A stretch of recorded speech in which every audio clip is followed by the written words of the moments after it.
Good evening and welcome to an all-new Carolina Weather Group for this Wednesday, July 28th, 2021. I'm James Brierton here in Charlotte. We have a great show for you this week. It's a brand new episode featuring North Carolina State Climatologist Dr. Kathie Dello.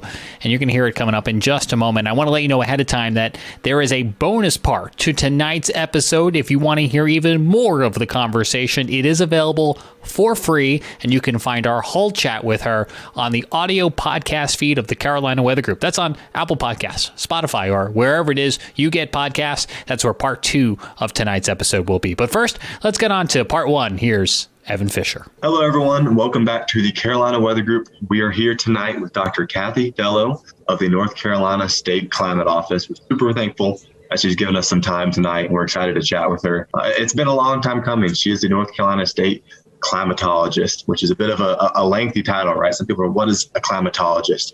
That's a question we're going to cover tonight. We're really excited for this, and we're going to chat more about North Carolina climate and everything that the North Carolina State Climate Office does. Kathie, one thing that we love to do with our first-time guests is ask them about their weather journey. How did you get into all of this? Yeah, so I am from upstate New York, Western New York, as I'm supposed to say as a New Yorker, and lake effect snow just really blew me away that you could get feet of snow in the course of a day. And I decided that, this was something that I needed to study, but also as a precocious preschooler, I went outside during recess and saw that the clouds were moving. And we had learned that day that we're on a planet that rotates, but you can't feel it. So I thought I had discovered something super big and went up to my teacher and was like, you said we can't feel it or see it, but I see it. And she's like, those are the clouds. So just built up this huge curiosity about kind of what was going on around me and what was going on with the weather. And I was dead set on being a meteorologist. So Kathie, I have to ask you, we have a few of our folks who grew up in your area up there. What was the biggest lake effect snow event that you remember? So I remember so I'm going to age myself here, the storms in the early 90s. One was an ice storm in 1991 and then the 93 snowstorm. And we were out of school for about a week, which is unheard of kind of in Western New York. You get to school when it's snowing, but we were sledding and building igloos. It was fantastic. So it's the one time that New Yorkers can't doubt us Southerners about closing everything during snow. Nope. Except I'm guessing y'all had about 3 feet of snow while it only takes about 3/4 of an inch down here. Yeah. When we were building igloos, it was basically just tunneling through like what the plow had built up. Maybe one day we'll get to experience that. Maybe just in the mountains. We won't wish that on the Piedmont. That might be too much. No. So tell us what a state climatologist does. What do you do over there at the NCSCO? Yeah, so we are the state's climate and weather kind of knowledge repository. We keep the climate data for the state. And I like to tell people the state climate offices have evolved over time. They started in the 70s, and it was truly a man in a filing cabinet who would kind of write down records and file them away. Clearly, we've evolved beyond that. I'm not putting anything in a filing cabinet these days, but what we do is we're the nerve center, the knowledge center for anybody who wants to understand North Carolina's climate and weather. So people come to us for research. People come to us for outreach and extension. We work with K-12 students. We work with North Carolina Cooperative Extension, and they're all in all 100 counties. And then we do monitoring. We run the North Carolina Econet, which sends 1.5 million observations a day back to Raleigh. Wow. So we are monitoring North Carolina's environment every day. Wow, that is a lot of data. Anyone who knows the podcast knows that I'm a huge fan of the Econet. Kathie and the crew does a great job at the State Climate Office. They've got stations everywhere from, the furthest west one, Frying Pan, perhaps? I think so. Okay, Frying Pan is the furthest west. Now that I've gotten myself into geography, I might as well go ahead and pitch the question. There's a new furthest east station coming. Can you chat about that? Yeah, so we are putting up a station in Nags Head this summer. It's been a hole in our network. If you look at a map, we don't have any stations on the Outer Banks. We have one on Bald Head Island, and we get a lot of really fantastic, interesting info from there. So it only made sense for us to expand into this place that is so interesting climatologically and weather-wise. So we'll be at Chalky's Ridge State Park. And that gives us an opportunity both on the education side, because we have people that will be visiting the park and learning a little bit more about North Carolina's weather and climate through the Econet. And then from a monitoring standpoint, we have stakeholders who have requested a site, especially ahead of hurricane season, to understand a little bit more about their local weather. Kathie, we call this like a mesonet program, and several states have those. But tell us what goes into put one of those weather stations there. I mean, what are all instruments? What all are you observing, taking in data? What does that look like? Yeah, so it is a 10-meter tower. So they're not small. So when we were thinking about the Outer Banks, it had to be in a place where it wasn't going to be next to a $1 million beach house, obviously. And we're putting all sorts of sensors on these towers. We measure soil moisture, we measure temperature at different levels, we measure wind at different levels, which is good for understanding inversions and fire weather, which they are interested in Nag's Head as well. We're measuring solar radiation, precipitation through an impact sensor and a rain gauge. Really, we have all the bells and whistles except for cameras, which our colleagues in New York State have. Yeah, those stations are amazing. The amount of data, 1.5 million. Holy cow, I can't imagine what you guys must have to go through to sort that, QC it every day. That is a lot of algorithms, I'm sure. Yeah, and it does get QC'd every day, and it catches most of the big errors. Sometimes things slip through, and Evan, you've caught some stuff before, and folks email us, and we love that because it's always great to have another set of eyes checking your work. But it's a ton of data, and it gets ingested into the State Climate Office every 5 minutes, except for Mount Mitchell, which comes in every 15 minutes. Oh, interesting. I did not know that. That's good. Yeah, we don't have cell service up at Mount Mitchell, so we have to use an old modem. Interesting. Huh. I didn't realize that. Well, with the online products that you'll have, I know there's a big overhaul earlier this year to introduce a bunch of new web products, one of which is Cardinal. Can you chat a little bit about some of the stuff that you released earlier in the year? Yeah, so going back to how the state climate offices have evolved, it's no longer Kathie sitting with her filing cabinet of observations. We have all these data coming in from our network, from NOAA, from USGS, and we want to think of a way to serve it up to North Carolinians in a way that's accessible for them to access and use and kind of repurpose for their needs. So we had a system called Kronos. It was developed in 2003. So Kronos was old enough to vote by 2021. And no online system needs to be around for 18 years. And if you looked into Kronos, the code started to get a little bit wacky. So we decided to start from scratch. And we went to North Carolina Cooperative Extension and said, what do you need from us? What would make your job easier when you can't always, call up the folks at the State Climate Office and get the data that you need? So they talked about some online tools that would be really helpful, a kind of three-pronged approach for getting the data. We have Station Scout, which is a way to just kind of quickly look at the data and plot some graphs. Cardinal, which is a way to get a lot of data. And then an API, which Evan, I know you've used, which is for more of our more advanced users. Yeah, I do like to pull more data than I probably should. And it's nice to be able to now. I really appreciate all the new products. It's super, super interesting. And one note for our podcast listeners, I don't know if anyone out there actually cares about grandfather mountain winds as much as I do, but I did just notice last night that a platform has been re-uploaded for the grandfather mountain weather station, which it's not technically part of the Econet, but it was part of Kronos, I guess, probably the way to say it. And it's fabulous. I'll tweet out a link on the Carolina Weather Group page, and you can find it on June 16th of 2021. Scotty, I guess I'll pass to you. I've been talking a lot.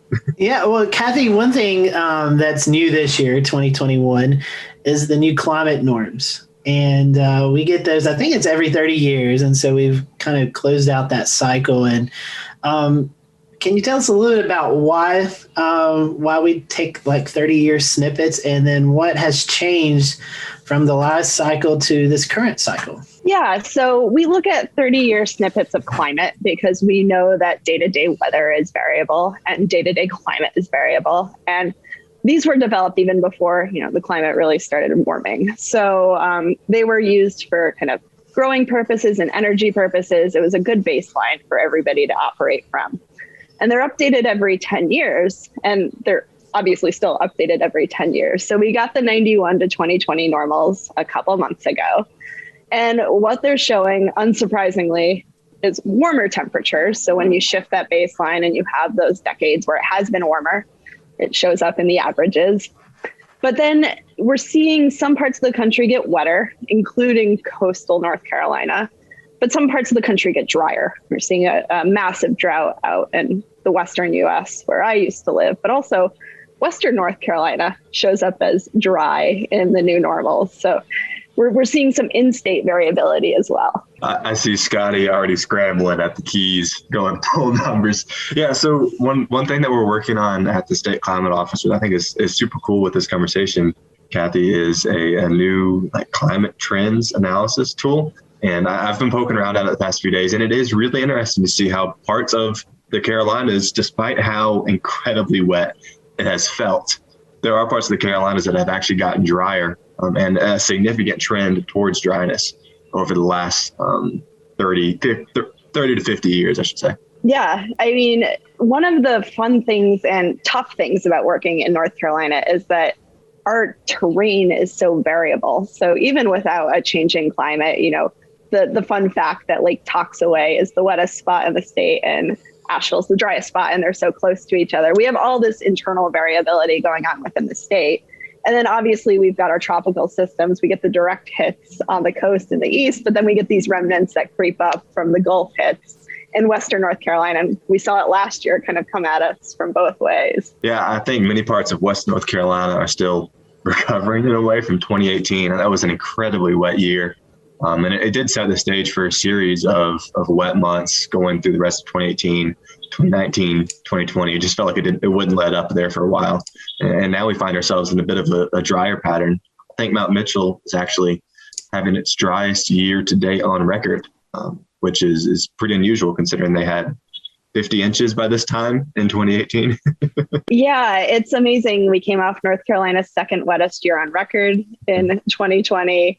We had this really wet winter in Raleigh-Durham. It was the second wettest on record. Then we went to the driest spring at Raleigh-Durham Airport. And then the first 10 days of June have been extremely wet. So these swings between very wet and very dry. And farmers are telling us it's too wet to plant. And then when I can get in and plant, the soils are too dry and my crops are being compromised. So it's a big conundrum. Well, while we're on that topic,